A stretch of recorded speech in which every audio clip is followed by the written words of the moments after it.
Hey guys, welcome back to our YouTube channel Financeable. Today in this video, let's learn about how to log into nationwide online banking. So let's get started. At first, let's get into any browser and search for Nationwide Bank.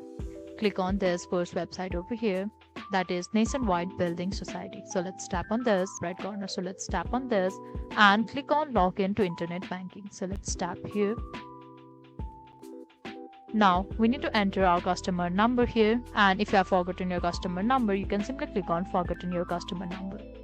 Now enter your date of birth, and if you want your customer number to be remembered even after you get back, simply tick mark and click on remember me. After this, we need to click on continue.